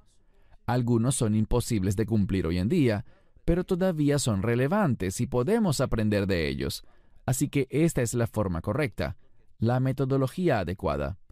Yo miro toda la palabra de Dios, todos los mandamientos, los leo y los estudio. Le pido al Espíritu Santo que sea mi maestro para entender el texto. Entonces, le ruego al Espíritu de Dios que me guíe para cumplir la justicia de ese mandamiento. Que el Espíritu me dirija bajo el Espíritu de la verdad. Esto es lo que dice Pablo en Romanos 7:6, donde dice, nosotros hemos sido liberados, ya no estamos atados a la ley. Hemos sido liberados del castigo de la ley para que podamos servir a Dios. Allí está la clave. Ven, la pregunta no es, ¿tengo que diezmar?, sino, ¿quiero servir a Dios? ¿Cómo puedo hacerlo? Y Pablo responde esa pregunta. Nos dice, lo hacemos en la novedad del Espíritu y no en la vejez de la ley. Es decir, es posible cumplir la letra de la ley y perdernos por completo de la intención de Dios para ese mandamiento. Pero si aplicas la novedad que el Espíritu trae al mandamiento, caminarás e implementarás esa verdad, la verdad de ese mandamiento como creyente, de una forma que honra a Dios. No hagamos como este amigo de Dallas. Yo elijo cumplir este mandamiento, pero rechazo todos los demás. No. Estudiamos todos los mandamientos bajo el liderazgo de ese admirable consejero, ese maravilloso maestro, el Espíritu de verdad. Abrazamos toda la palabra de Dios, buscando implementarla en nuestra vida bajo la novedad del Espíritu. Y eso es exactamente lo que veremos con respecto a los diezmos en la lección de hoy. El diezmo para muchos es un tema confuso, pero no debe ser así. La gente habla sobre el diezmo primero, el diezmo segundo y un tercer diezmo. ¿Existen realmente todos esos diezmos? Sí, es verdad. Así que si hay un primer y un segundo diezmo, espera un momento, ¿debemos entonces dar el 20 o el 30%? Debemos hacerlo bíblicamente. No caigas en la trampa de ciertos términos confusos que mucha gente utiliza. Debemos ver qué dice la Escritura. Así que iniciemos. Podemos hacer esto muy brevemente y aún así ganar una profunda riqueza en conocimiento. Vayan entonces conmigo a Génesis capítulo 14. Libro de Génesis, capítulo 14. En este pasaje veremos a Abraham, quien por supuesto luego se convirtió en Abraham o Abraham. Pero en el momento de este pasaje su nombre no había cambiado. No obstante, lo llamaremos igualmente Abraham. Sabemos que él tenía un sobrino llamado Lot. Y Lot se metió en problemas, por lo cual Abraham fue a rescatarlo. Y tuvo que enfrentarse con varios ejércitos y luchar con ellos con el fin de rescatar a Lot. Aunque él por su parte no tenía un gran ejército para pelear, sino eran solo 300 hombres. ¿Qué sabemos? Esto es lo que sabemos. Dios le dio la victoria, y cuando él regresaba tras haber ganado, tras haber derrotado al enemigo, se topó con un hombre, con un sacerdote. Se topó con un sacerdote muy especial, que no era un sacerdote levítico, sino que en cambio era uno que venía de un orden muy singular y santo. Su nombre era Malquí-Sedec. Malquí significa mi rey, Sedec significa justo, mi rey justo. Y este sacerdote bendijo a Abraham, y lo que esto le comunicaba a él era que la bendición de Dios fue la causante de su victoria. Aprendan un principio: nunca experimentarán la victoria a menos de que Dios sea quien la provea. Y noten lo que pasa aquí, Génesis 14, 20. Lo que descubrimos es lo siguiente. Nos encontramos con una declaración que dice: bendito es el Dios Altísimo, quien entregó a tus enemigos en tu mano. Esto es lo que Melquisedec le está revelando aquí. Abraham, tú saliste victorioso por esta razón. El bendito Dios Altísimo ha entregado a tus enemigos en tus manos. ¿Y qué hizo Abraham? Y noten algo, él no fue instado a hacer esto por algún mandamiento de Dios. ¿Fue resultado de qué? Resultado de ser un hombre de fe. Dice aquí, y él le entregó a él, es decir, que Abraham le entregó a Melquisedec, quien en esencia es el sacerdote de Dios. Él le entregó a Melquisedec el diezmo de todo. Esto es lo que le agrada a Dios. Él no le dijo: Abraham, te di la victoria, ahora dame el 10% de todo lo que tendrás en tu vida. Dios no le dijo eso. Abraham caminaba en la fe. Y noten algo más. Estamos hablando de algo que ocurrió unos 400 años antes de Moisés y de que la ley fuese revelada. Los diezmos no existían, no habían mandamientos relacionados con dar el 10%, pero caminando en la fe, podríamos decir, siendo obediente a la guía del Espíritu de Dios en su vida, ¿qué hizo Abraham? Entregó ese 10%. Él diezmó. Insisto, no fue porque tuviera que hacerlo, sino porque quiso hacerlo. El Espíritu de Dios lo dirigió a tomar esa decisión. Ahora, veamos otra escritura. Pasemos en el mismo libro de Génesis, pero no un relato sobre Abraham, sino sobre otro gran hombre de fe. Un hombre llamado Jacob. ¿No te encanta ese nombre? Jacob. Jacob significa, como sabrás, uno que sigue a alguien. Y en su contexto, Jacob significa uno que sigue a Dios. Viene de la palabra hebrea Laakov. Laakov aharei, seguir a alguien. No crean en los antisemitas que dicen que significa engañador o suplantador. Aprende hebreo. No creas simplemente y repitas lo que oyes de otros. Noten lo que dice este hombre de Dios, Jacob. Verso 20. Génesis capítulo 28, verso 20. Hablemos un poco sobre el contexto. Jacob está en medio de una travesía y él sabe que viajar puede ser una actividad muy peligrosa. Y, por lo tanto, él se detiene para descansar en la noche y junta un montón de piedras, algo un poco extraño a la verdad, y las acomoda como si fuese una almohada. Pero algo maravilloso sucede. Él tiene un sueño, y este sueño tiene que ver con el llamado de Dios. Ve un grupo numeroso de ángeles subiendo y bajando por medio de una escalera, ascendiendo al cielo y descendiendo a la tierra, y se da cuenta de que él se encuentra en un lugar especial. Noten lo que dice, verso 20, Génesis 28, verso 20. Leemos. Jacob o Jacob hizo un voto, diciendo: si Dios está conmigo, y si me guarda en este camino en que voy, y me da pan para comer, y ropa para vestirme, y me regresa en paz, en shalom, a la casa de mi padre, dice, será para mí Dios, es decir, este Dios será mi Dios, es lo que dice. ¿Y qué ocurre? Mira el verso 22. Y la piedra, esta piedra que he colocado como almohada, bien, cuando tiene este sueño, algo milagroso ocurre con estas piedras. Ellas se convierten en una sola piedra, la cual Jacob ungió. Y esto es un acto profético mesiánico. Él ungió esa piedra. Con respecto al sueño sobre la escalera, con ángeles que ascendían y descendían, eso es exactamente lo que dijo el Mesías a Natanael al final de Juan capítulo 1. Al final de Juan capítulo 1. Pero él hizo un cambio. En vez de hablar de una escalera que los ángeles usaban para ascender y descender, él dijo lo siguiente.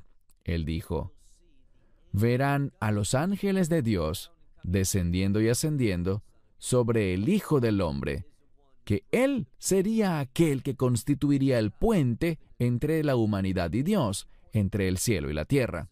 Un pasaje muy importante, y todo esto se vincula con aquello. ¿Qué más dice? Verso 22.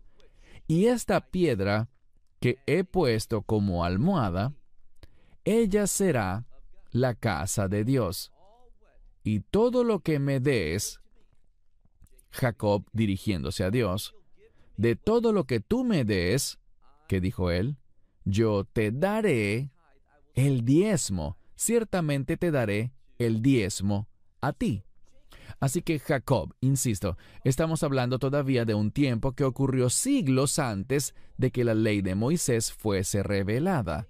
Y Jacob, de nuevo, buscando servir a Dios, buscando caminar en el camino de Dios y cumplir los propósitos de Dios, dice, Dios, si tengo éxito en esto, entonces tú serás mi Dios, y yo te daré a ti la 10ª parte, el 10%, de todo lo que tengo.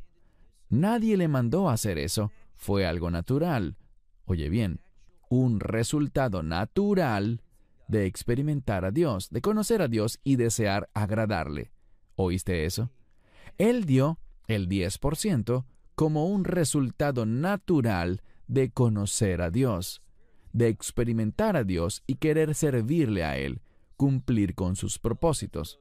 Bien, pasemos a otro pasaje y ahora entraremos en las leyes escritas en la Torá con respecto al diezmo, es decir, lo que Moisés escribió sobre esto. Leamos por favor ahora el libro de Levítico. Y por supuesto que Moisés escribió toda la Torá, desde Génesis hasta Deuteronomio, pero me refiero al mandamiento específico de la Torá, uno de los 613 mandamientos que Dios le dio a Moisés en el monte Sinaí. Vayamos por favor al libro del Levítico, capítulo 27, último capítulo en la última parte del libro de Levítico. Leamos juntos Levítico 27, verso 30. Muy claro de entender.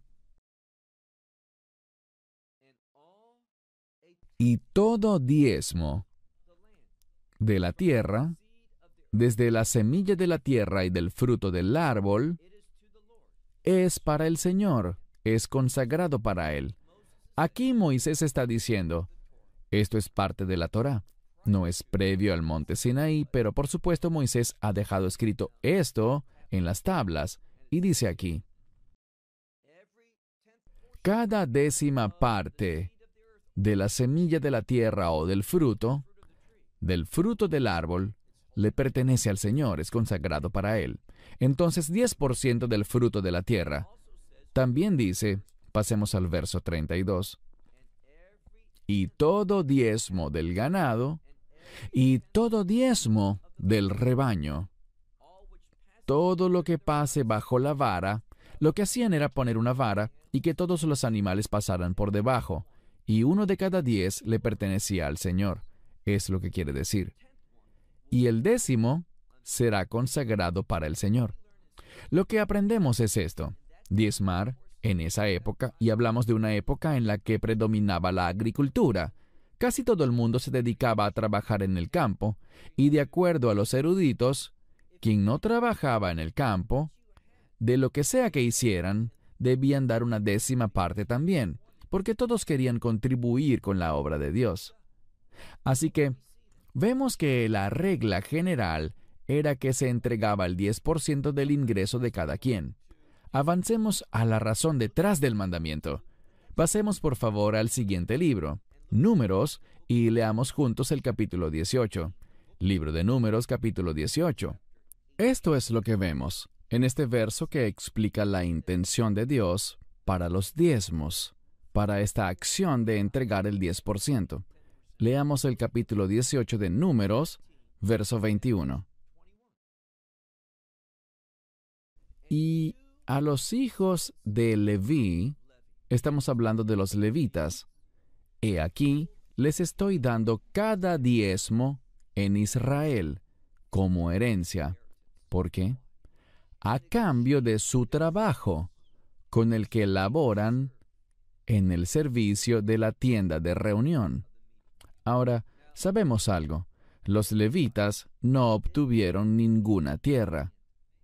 No eran granjeros, no eran personas que trabajasen en los campos ni tuvieran productos de la tierra, de animales o de los árboles. Nada de eso. Así que, ¿estaban excluidos del diezmar? Bien, noten lo que dice en el verso 26 del mismo capítulo, todavía en el libro de Números, capítulo 18, verso 26. Aquí Dios había, por medio de Moisés, dicho a los levitas algo de manera específica. Les dijo, y a los levitas les dirás a ellos, porque tomarán de los hijos de Israel los diezmos, los cuales les he dado de ellos a ustedes como herencia. Es decir, en vez de obtener tierra para trabajar, les estoy dando la décima parte.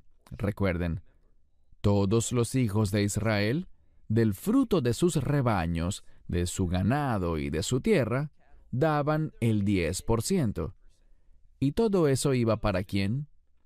Iba para los levitas, a cambio del hecho de que ellos servían en la tienda de reunión, que luego de eso se convirtió en el templo.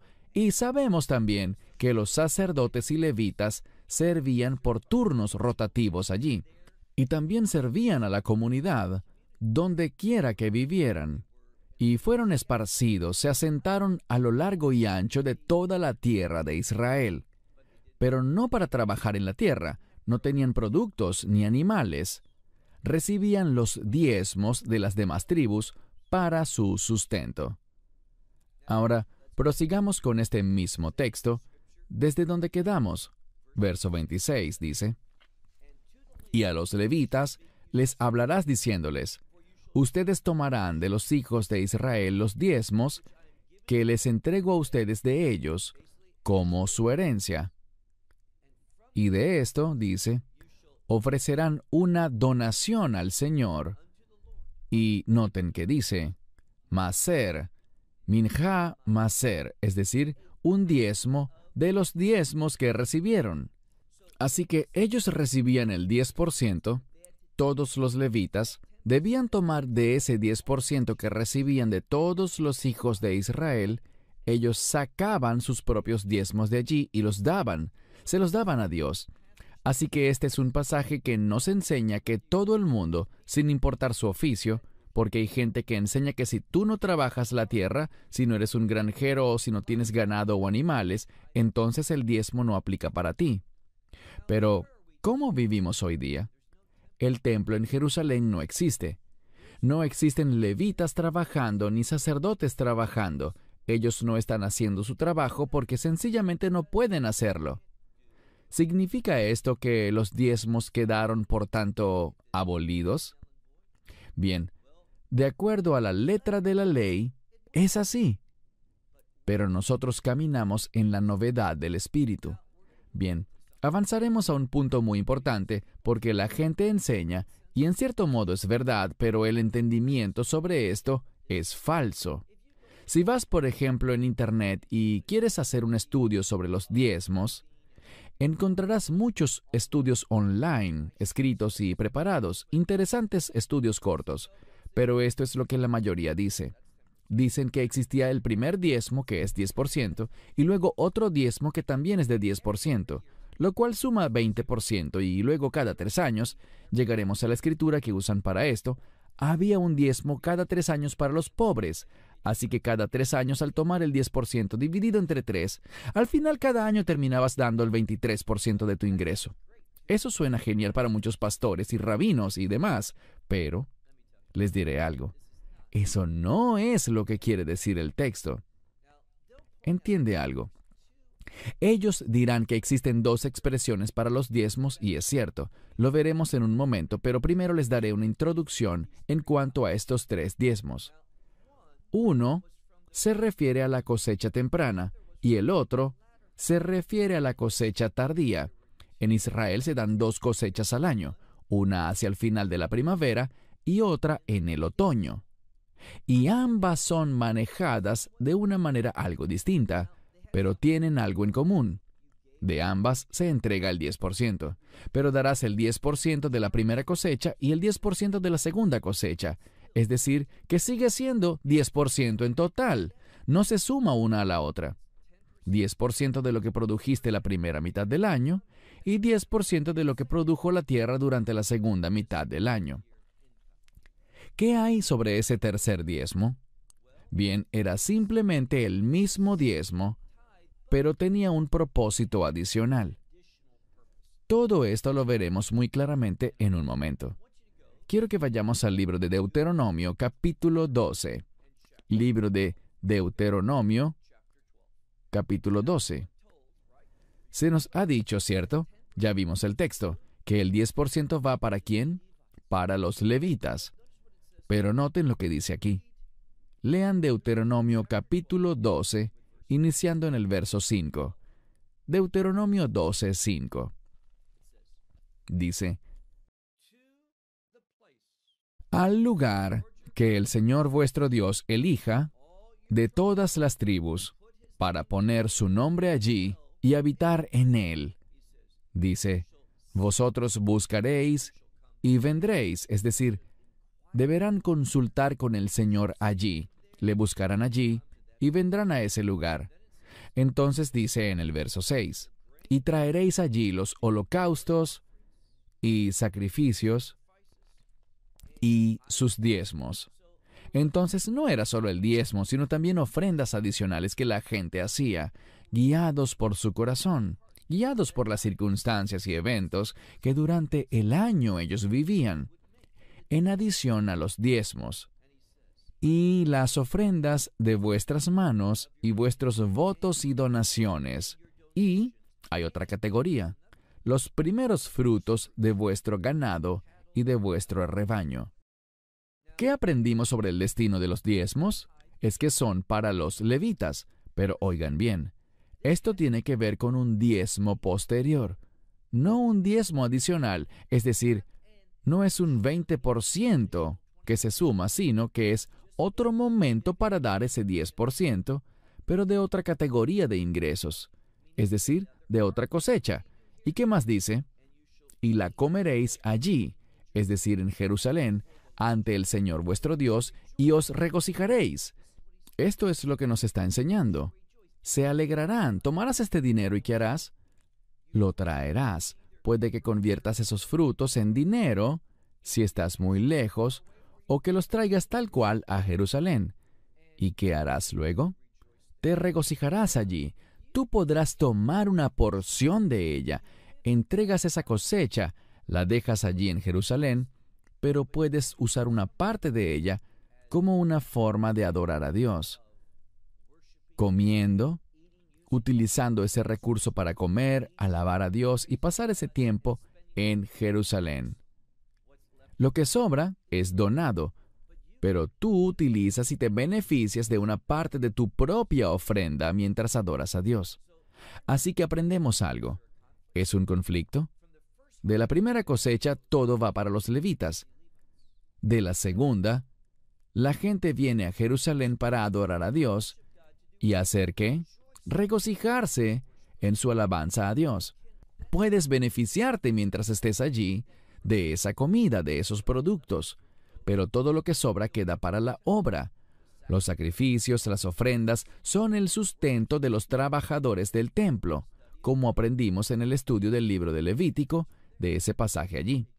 Pero lo que sigue es interesante. Pasemos por favor todavía en Deuteronomio, pero en el capítulo 14, iniciando con el verso 22. Deuteronomio 14, 22. Fielmente diezmarás de todo el producto de tu semilla, que salga del campo cada año. Lo harás cada año. Comerás, hablando de esto mismo, comerás delante del Señor tu Dios en el lugar que Él elija para que su nombre more allí. Un diezmo de tu grano, tu vino, tu aceite, y del primogénito de tu ganado y de tu rebaño,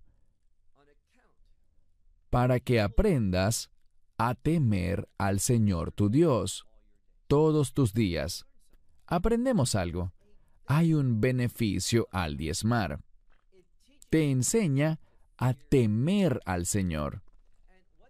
A lo que esto se refiere es al diezmo en un sentido general. Existen dos diezmos.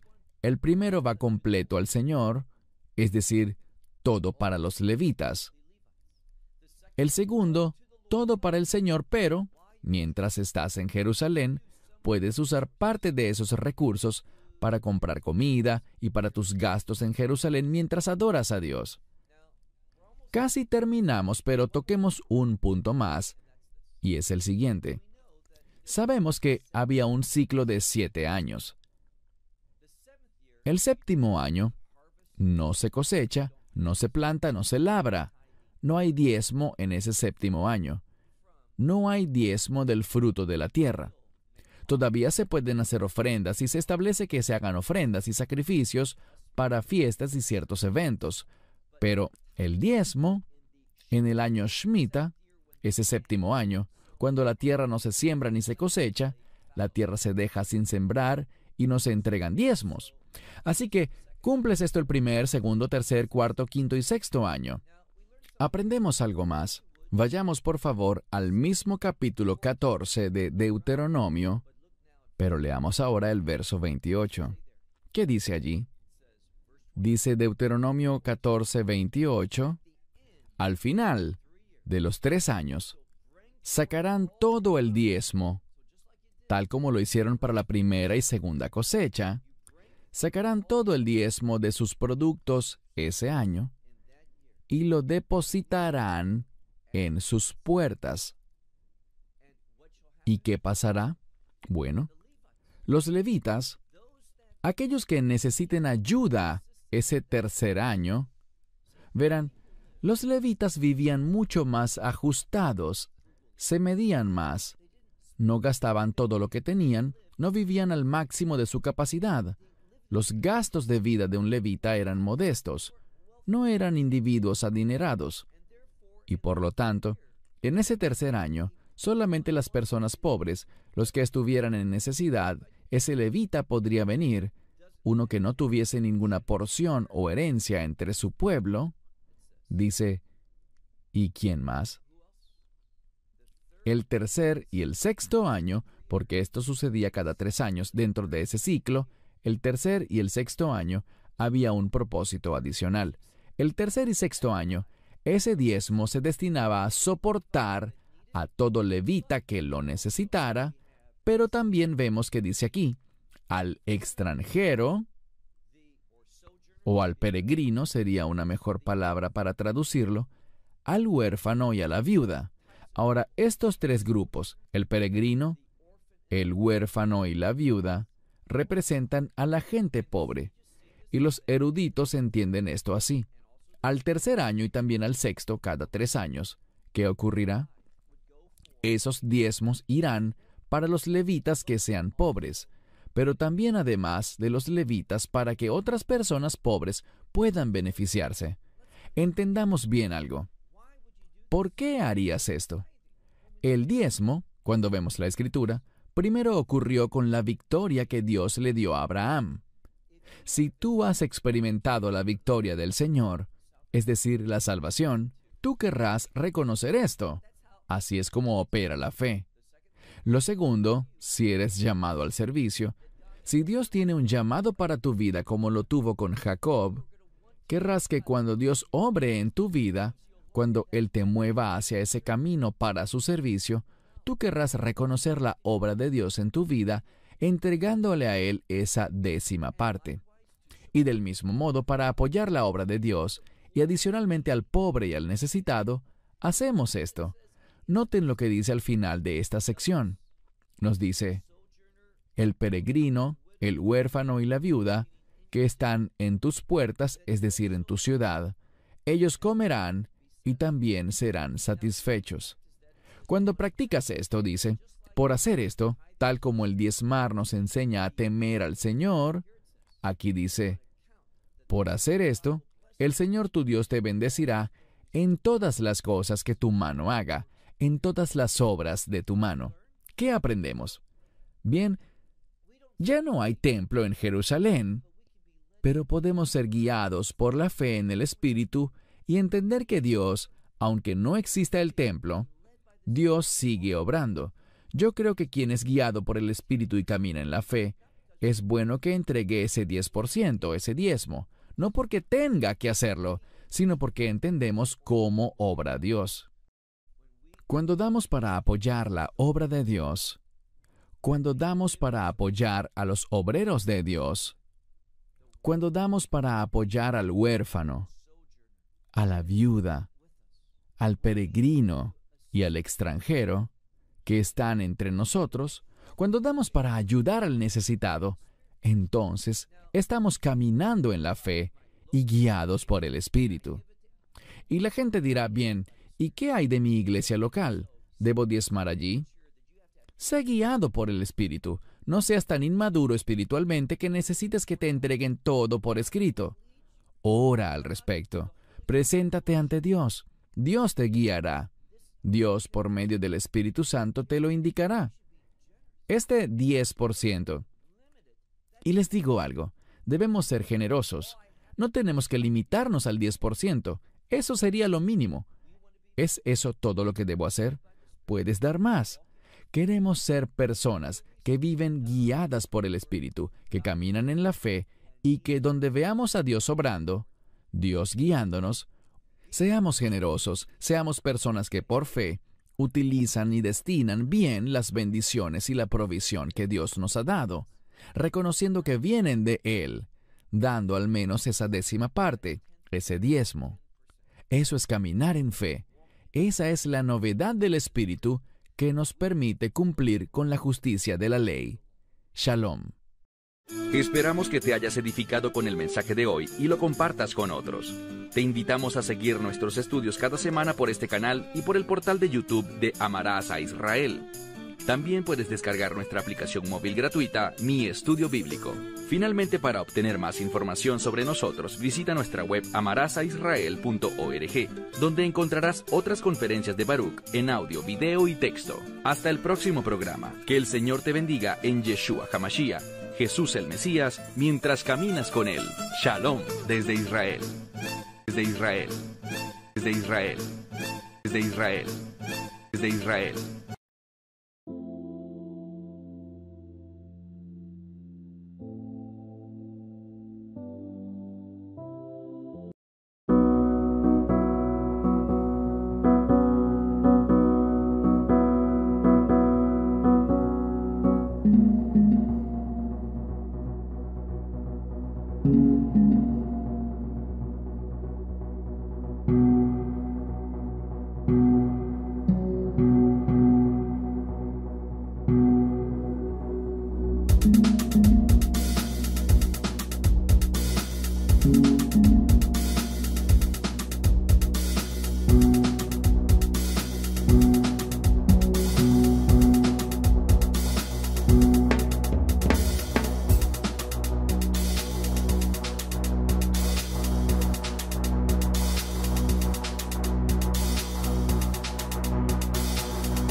Thank you.